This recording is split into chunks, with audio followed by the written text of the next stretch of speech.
ఈ ఉదయమున నీవు ఎవ్వరినీ కలుసుకొనక ముందు ప్రభువును కలుసుకో. నీవు ఎవ్వరినీ చూడకముందు ప్రభువును చూడు. నీవు ఎవ్వరితో మాట్లాడకముందు ప్రభువుతో మాట్లాడు.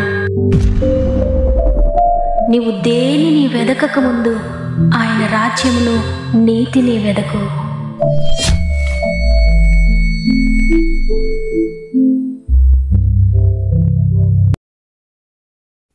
Praise the lord. మరి ఒక నూతన ఉదయాన గాడ్ ఫస్ట్ అనే వాగ్దాన కార్యక్రమానికి మిమ్మల్ని అందరినీ మరొకసారి హృదయపూర్వకంగా ఆహ్వానిస్తూ ప్రభువైన యేసుక్రీస్తు నామములో నా యొక్క ప్రత్యేకమైన హృదయపూర్వకమైన శుభములు మీ అందరికీ తెలియజేస్తున్నాను. ప్రియ దేవుని బిడ్డలారా, ఈ ఉదయాన్ని మీరంతా ఎలా ఉన్నారు? ఒకవేళ ధైర్యం విడిచిన స్థితిలో ఉన్నారా? భయం మీ జీవితాన్ని మిమ్మల్ని ఏలుతుందేమో. అయితే దేవుని బట్టి ధైర్యం తెచ్చుకోండి. ఎందుకంటే మీ అవసరతలన్నీ కూడా ఆయన తన మహిమైశ్వర్యం చొప్పున తీర్చబోతున్నాడు. ఆయన సమస్తమును సమకూర్చి మేలు కొరకే జరిగించే దేవుడు కదా. ఇంకెందుకు భయపడుతున్నారు? ఇంకా నా జీవితంలో మేలు జరగలేదని కృంగిపోకండి. దేవుని సన్నిధిలో కన్నీరు కార్చండి, ప్రార్థించండి, ధైర్యం కలిగి ఉండండి, విశ్వాసంతో ఉండండి. దేవాది దేవుడు మీ పక్షంన కార్యం చేయబోతున్నాడు. దేవుడి రోజు తన వాగ్దానం ద్వారా మీతో మాట్లాడుతున్నారు. వాగ్దానాన్ని ఎత్తిపట్టి ప్రార్థించండి, దేవుడు తప్పక నెరవేరుస్తారు. అదేవిధంగా సమస్యల్లో, శోధనలోని మీరందరూ కూడా మీకు ప్రతి ప్రార్థన అవసరతను తప్పకుండా కామెంట్ ద్వారా నాకు తెలియచేయండి. నాకు సాధ్యమైనంత మట్టుకు మీ కామెంట్స్ అన్ని చదువుతున్నాను, మీ కొరకు ప్రార్థిస్తూ ఉన్నాం. అయితే మీరు ప్రార్థించండి. మీ ప్రార్థన కొరకు దేవుడు ఎదురు చూస్తున్నాడు. మీరు మోకరించగానే అద్భుతాలు దేవుడు చేయబోతున్నాడు. సమస్త మహిమ, ఘనత, ప్రభావములు దేవునికి చెల్లునుగాక. ఈరోజు ప్రభు మనతో మాట్లాడుతున్న మాట కీర్తనలు 145వ అధ్యాయము 16వ వచనము. నీవు నీ గుప్పిలిని విప్పి ప్రతి జీవి కోరికను తృప్తిపరచుచున్నావు. ఆమేన్. ఈరోజు ఈ వాగ్దానాన్ని వింటున్న ప్రియ సహోదరి, ప్రియ సహోదరుడా, దేవుడు ఈరోజు తన గుప్పిలిని నీ కొరకు విప్పుతున్నారు. నీ హృదయంలో ఉన్న ప్రతి విధమైన ఆశను ఆయన తీర్చిపోతున్నాడు. ఈ సర్వ సృష్టిని చేసిన సృష్టికర్తైన దేవుడిస్తున్న వాగ్దానం ఇది. ఆయన ఈ సృష్టిలో ఎన్ని జీవులనైతే చేశారో, ఎన్ని కోట్ల జీవరాశులైతే ఈ భూమి మీద ఉన్నాయో, వాటన్నిటి కొరకు కూడా ఆయన ప్రతి దినము గుప్పిలు విప్పుతూ ఉన్నారు. అందుకే అరణ్యంలో అరిచే కాకిపిల్ల కూడా పోషించబడుతుంది. ఆయన్ని బట్టి కాకిపిల్ల కూడా సంతోషంగా బ్రతుకుతుంది. అడవిలో ఉన్న ప్రతి జీవిని ఎవరు పట్టించుకుంటున్నారంటే సృష్టికర్తైన దేవుడు పట్టించుకుంటున్నాడు. ఈ వచనానికి ముందు వచనం మనం చదివితే, సర్వజీవుల కన్నులు నీ వైపు చూచుచున్నవి, తగిన కాలమందు నీవు వారికి ఆహారమిచ్చుదువు. చూడండి, ఈ లోకంలో దేవుడు సృష్టించిన సృష్టిలో ప్రతి జీవి కూడా ఉదయాన్నే ఆయన వైపు చూస్తున్నాయంట. ప్రతి జీవి కన్నులు ఆయన మీద ఉన్నాయి, ఆయన వైపే చూస్తున్నాయి. కాబట్టి తగిన కాలమందు ఆయన ప్రతి దానికి ఆహారం సిద్ధపరుస్తున్నాడు. దేనికి ఏది పెట్టాలో ఉదయం ఆయనకు తెలుసు. తగిన ఆహారాన్ని వాటికి ఇచ్చి అన్నిటినీ తృప్తిపరుస్తున్నాడు ఆయన. ఆయన వైపు చూస్తున్న ప్రతి జీవి కూడా తృప్తిపరచబడుతుంది ప్రతి దినము. చూడండి, మత్తయి సువార్త 6వ అధ్యాయము 26వ వచనంలో, ఆకాశ పక్షులను చూడుడి, అవి విత్తవు, కోయవు, కొట్లలో కూర్చుకొనవు, అయినను మీ పరలోకపు తండ్రి వాటిని పోషించుచున్నాడు. మీరు వాటికంటే బహుశ్రేష్ఠులు కారా? కాబట్టి ఏమి తిందమో, ఏమి త్రాగుదమో, ఏమి ధరించుకుందమో అని చింతింపకుడి. అన్యజనులు వీటన్నిటి విషయమే విచారింతురు. ఇవన్నీ మీకు కావాలనని మీ పరలోకపు తండ్రికి తెలియను. కాబట్టి మీరు ఆయన రాజ్యమును, నీతిని మొదట వెతుకుడి, అప్పుడు అవన్నీ మీకు అనుగ్రహించబడును. రేపటిని గూర్చి చింతించకుడి, రేపటి దినము దాని సంగతులను గూర్చి చింతించును. దేవుడు సృష్టించిన సృష్టి అంతా కూడా ఆయనపై విశ్వాసం ఉంచుతుంది. ప్రతి జీవి కూడా ఆయన వైపే చూస్తూ ఉదయాన్న ఆయన్ను స్తుతిస్తూ ఉన్నప్పుడు వాటికి కావలసినవన్నీ దేవుడు అనుగ్రహిస్తున్నాడు. అవి విత్తడం లేదు, కోయడం లేదు, కొట్లలో కూర్చుకోవడం లేదు, రేపటి కోసం చింతించడం లేదు. ఈరోజు తిన్నాను కదా, రేపటి కొరకు దాచుకుందామని ఏది కూడా దాచుకోవడం లేదు. కానీ ప్రతి దినము డైలీ బ్రెడ్ కోసం దేవుని వైపు చూస్తున్నాయి. అదేవిధంగా దేవుడు వాటిని ప్రతి దినము పోషిస్తున్నాడు. ఈరోజు దేవుని వాక్యం సెలవిస్తూ ఉంది, ప్రతి జీవి కోరికను తృప్తిపరుస్తాడని. నిజంగా ఆనాడు ఇశ్రాయేలీలు అరణ్య మార్గములు వెళ్తున్నప్పుడు అన్ని లక్షల మందికి ఆహారాన్ని ఆయన గుప్పిలి విప్పి ఆకాశము నుండి కురిపించాడు మన్నాను. బండను చీల్చి వారికి దాహాన్ని తీర్చాడు. నిజంగా ఈరోజు నీవు కూడా ఎండిన స్థితిలో ఉన్నావేమో. నీ జీవితం ఎండిన పరిస్థితిలో ఉందేమో. నీ జీవితము, నీ పయనము అరణ్య మార్గములో ఉన్నట్లుగా ఉందేమో. నీ జీవితంలో ప్రతి విషయము నీకు అసాధ్యంగా కనబడుతూ ఉందేమో. నీ పరిస్థితి చాలా దిగజారిపోయినట్లుగా ఉందేమో. ఈరోజు నీ ఆత్మీయ స్థితి ఎండిపోయినట్లుగా ఉందేమో. నీ ఆర్థిక పరిస్థితి అంతా కూడా దిగజారిపోయి ఎండిన స్థితిలో ఉన్నావేమో. నీ వైవాహిక జీవితంలో ఒడిదుడుకులు ఉన్నాయేమో. నీ కుటుంబం విచ్ఛిన్నమైపోయినట్లుగా ఉందేమో. నీ వ్యాపారం అంతా కూడా ఎండిపోయిన స్థితిలో, ముందుకు సాగలేని స్థితిలో నీవు ఉన్నావేమో.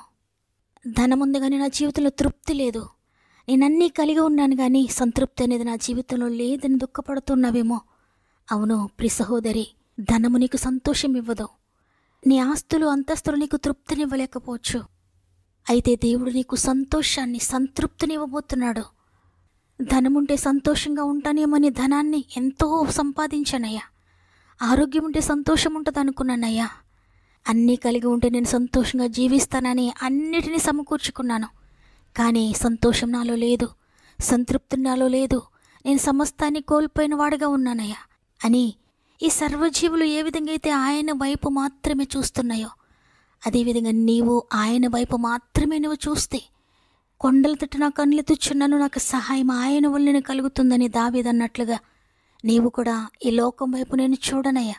నా పరిస్థితులు ఏ విధంగా ఉన్నా, నా స్థితిగతులు ఏ విధంగా ఉన్నా, నా జీవితం పాడైపోయినా, నా కుటుంబం విచ్ఛిన్నమైపోయినా, నా పరిస్థితులన్నీ దిగజారిపోయినా నేను నీ వైపు చూస్తున్నానయ్యా అని నీ కళ్ళు ఆయన వైపు చూస్తే ఆయన నిన్ను చూస్తాడు. ఆయన గుప్పిలి విప్పి నీ ప్రతి ఆశను తీరుస్తాడు. నీ ప్రతి లోటును పూడుస్తాడు. నీ జీవితంలో సంతృప్తిని దయచేస్తాడు. నీ జీవితం ఎంత పాడైన స్థితిలోనికి వెళ్ళిపోయినా తిరిగి అందంగా కడతాడైన నీ జీవితాన్ని. ఎంత పగిలిపోయిన జీవితం నువ్వు కలిగి ఉన్నా, నీ గుండె బ్రద్దలైన పరిస్థితులు నువ్వు కలిగి ఉన్నా తిరిగి బాగు చేస్తాడైన నిన్ను. నీ బాధను సంతోషంగా మారుస్తాడైనా. నీ జీవితంలో ఉన్న ప్రతి అసాధ్యాన్ని కూడా సాధ్యపరుస్తాడు. నీవు నేను చెయ్యలేను అనుకుంటున్న వాటన్నిటిని కూడా ఆయన దగ్గరుండి చేయిస్తాడు నీ చేపట్టుకొని. కాబట్టి దేని విషయంలో కూడా నువ్వు హోప్లెస్ అయిపోవద్దు. దేని విషయంలో కూడా నువ్వు దిగజారిపోవద్దు.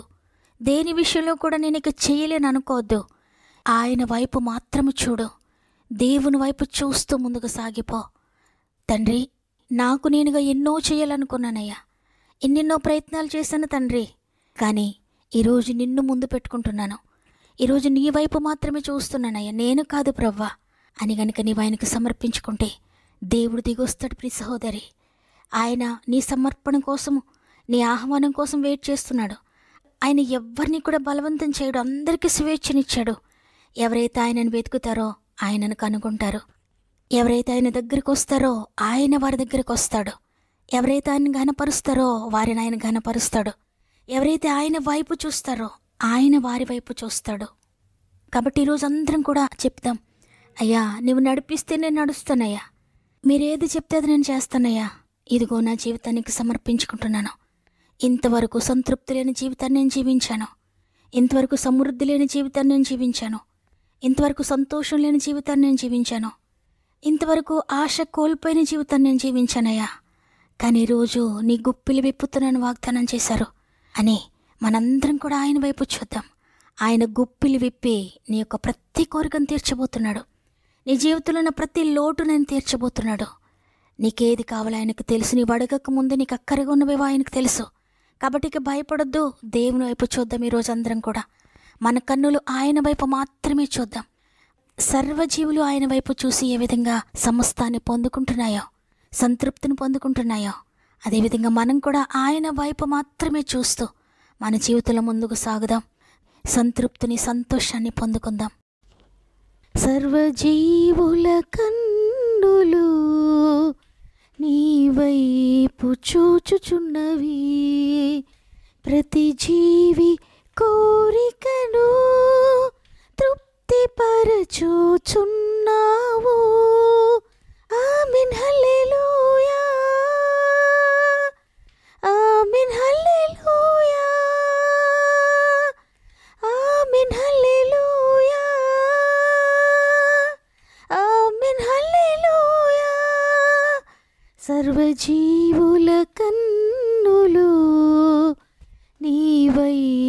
చూచుచున్నవి, సర్వజీవుల కన్నులు నీ వైపు చూచుచున్నవి. ప్రతి జీవి కోరికను తృప్తిపరచుచున్నావు, ప్రతి జీవి కోరికను తృప్తిపరచుచున్నావు. Amen hallelujah, amen hallelujah, amen hallelujah, amen hallelujah. సర్వజీవుల కన్నులు నీ వైపు చూచుచున్నవి, ప్రతి జీవి కోరికను తృప్తిపరచుచున్నావు.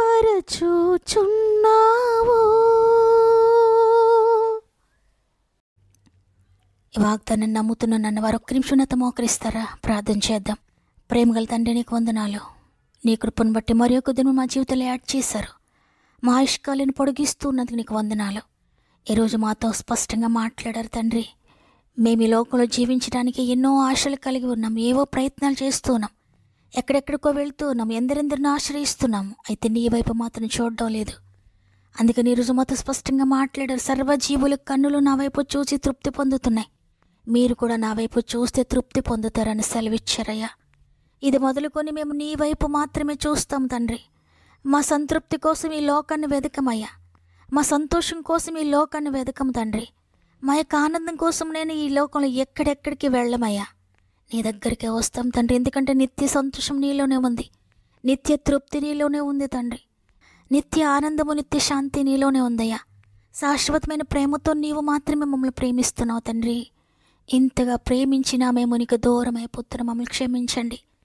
నీ ప్రేమ యొక్క లోతును తెలుసుకోవాలి, నీ ప్రేమ యొక్క ఎత్తును తెలుసుకోవాలి, నీ ప్రేమ ఎంత నిత్యమైనదో మేము తెలుసుకోవాలి తండ్రి. ప్రతి ఒక్కరి ఆత్మీయనేత్రాలు తెరబడిన తండ్రి, కేవలం ఈ లోకాన్ని మాత్రమే చూడకూడదు. మా కన్నులు నీ వైపు చూడడానికి, ప్రతి విషయంలో కూడా నిన్ను వెతకడానికి, ప్రతి లోటులో నిన్ను ఆశ్రయించడానికి సహాయం చేయండి తండ్రి. మా ఆత్మీయ కుటుంబం అంతటినీ చేతులు పెడుతున్న అనేక మంది సమస్యల శోధనలో ఉన్నారు. వారి ప్రేయర్ రిక్వెస్ట్లన్నీ కూడా కామెంట్స్ ద్వారా మాకు తెలియజేస్తుండగా ప్రతి ఒక్క కామెంట్ మీద యేసు రక్తం ప్రోక్షించుకుంటున్నాను. ప్రతి ఒక్కొక్కరిని నీ చేతులకు అప్పగిస్తున్నాను. పరిశుద్ధాత్ముడా, ప్రతి ఒక్కరితో మాట్లాడండి, ప్రతి ఒక్కరిని దర్శించండి, ప్రతి ఒక్క జీవితంలో అద్భుతం చేయండి. ప్రతి ఒక్క సమస్యను కూడా మీరు కడిగివేయండి నైనా. ప్రతి ఒక్క సమస్య నుండి దాటించండి ప్రతి ఒక్కరిని తండ్రి. నీకు అప్పగించబడింది ఏదైనా మీరు ఎంతో నమ్మకంగా చేస్తారయ్యా. కాబట్టి మా ఆత్మీయ కుటుంబాన్ని నీ చేతులకు అప్పగిస్తున్నాను. నమ్మకంగా వారి జీవితంలో ఉన్న ప్రతి సమస్య నుండి మీరు విడిపించి అద్భుతకరమైన నెమ్మదిని, శాంతిని, సంతృప్తిని మీరు దయచేస్తున్నారని నమ్మని చేతులకు అప్పగిస్తూ ఈ దినం ప్రారంభిస్తుండే ఈ రోజంతా మా ఆత్మీయ కుటుంబానికి తోడుగా ఉండి నడిపిస్తారని యేసయ్య పరిశుద్ధమైన నామంలో అడిగి వేడుకొంచున్నాను తండ్రి, ఆమెన్. ఈరోజు ఈ వాగ్దానాన్ని విన్న ప్రియ చెల్లి, ప్రియ తమ్ముడు సంతృప్తి లేకుండా ఉన్నారు ఇంతవరకు, భయపడకండి. ఈరోజు దేవుడు ఆయన గుప్పిలు విప్పుతున్నారు నీ కొరకు. నువ్వు పట్టుకో ఆయన ఆశీర్వాదాల కోసం, సంతృప్తి కోసం. ఆయన వైపు చూసి ఆయన ఇస్తున్న ప్రతి ఈవిని కూడా పొందుకో. ఈ వాగ్దానం నాతో మాట్లాడిందన్నవారు ఆమెనని హృదయపూర్వకంగా చెప్పండి. వాగ్దానం లైక్ చేయడం, షేర్ చేయడం మర్చిపోకండి. దేవుడు మిమ్ములు మీ కుటుంబాలను అత్యధికంగా దీవించి ఆశీర్వదించునుగాక. దేవుని చిత్తమైతే తిరిగి రేపు అందరం కలిసి ఆయనను స్తుతిందాం. అంతవరకు ప్రభు మీకు మీ కుటుంబాలకు తోడేండి నడిపించునుగాక. God bless you.